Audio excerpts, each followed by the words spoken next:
আপোনালোক আটাইকে মোৰ চেনেল শ্ৰী বৰচামাত স্বাগতম জনাইছো।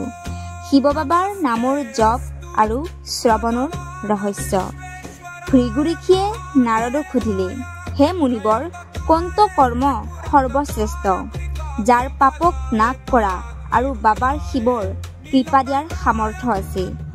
তেতিয়া নাৰদে মিচিকিয়াই হাঁহি দিলে আৰু ক'লে, হে ভৃগু, শিৱ কথা শ্ৰৱণ, বাবাৰ নামৰ জপ আৰু ভক্তিয়েই হৈছে মুক্তি পোৱাৰ সত্য ৰাস্তা। নাৰদে আকৌ ক'লে, যিয়ে ওম নমঃ শিৱায়ৰ জাপ কৰে তেওঁৰ জীৱনৰ সমস্ত পাপ নষ্ট হৈ যায়। বাবাৰ নামে মন নিৰ্মল কৰি হৃদয়ক শান্ত কৰে আৰু আত্মাক বাবাৰ লগত সংযুক্ত কৰে।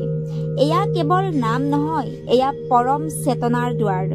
যেতিয়াই আমি ওম নমঃ শিৱায় কওঁ, তেতিয়াই আমি বাবাৰ তাত নিহিত হৈ যাওঁ।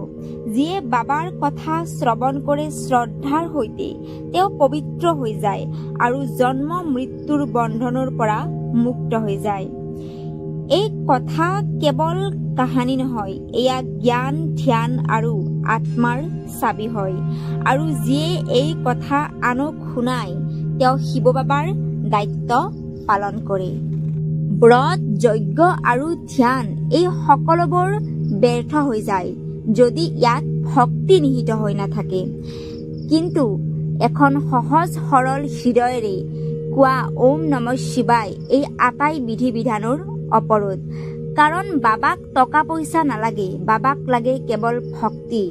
সঁচা প্ৰেমেৰে অৰ্পণ কৰা এটোপাল চকু পানীও বাবাৰ বাবে হাজাৰ পদুম ফুলতকৈ শ্ৰেষ্ঠ। নাৰদে আকৌ ক'লে, এই কলি যুগটো কেৱল নামৰ আধাৰ। নামেই বচাব পাৰে, ৰক্ষা কৰিব পাৰে। ধ্যান, তপস্যা সকলো বহুত কঠিন, কিন্তু নাম স্মৰণ বহুত সহজ আৰু মুক্তিপ্ৰদায়ক। ওম নমঃ শিৱায় এই পঞ্চ অক্ষৰে আমাৰ পঞ্চতত্বক শুদ্ধ কৰে আৰু আত্মাক বাবাৰ তাত বিলীন কৰায়। গতিকে এঠাইত বহি লওক আৰু চকু বন্ধ কৰি হৃদয়ৰ পৰা ওম নমঃ শিৱায় কওক। প্ৰত্যেক উচ্চাৰণে আপোনাক বাবাৰ ওচৰত যাবলৈ সক্ষম কৰিব। এই অধ্যায়ে স্পষ্টভাৱে এয়াই বাৰ্তা দিছে, শিৱ কথা শ্ৰৱণ পাপৰ পৰা মুক্তি, শিৱ বাবাৰ নামৰ জপ মনৰ শান্তি আৰু ভক্তি আত্মাৰ লগত বাবাৰ মিলন।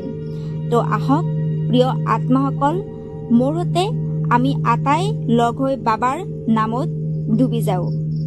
যদি আপোনালোকে মোৰ ভিডিঅ'টো চাই ভাল পাইছে, তেতিয়াহ'লে মোৰ চেনেলটোক ছাবস্ক্ৰাইব কৰিবলৈ নাপাহৰিব আৰু কমেণ্টত হৰ হৰ মহাদেৱ লিখিব।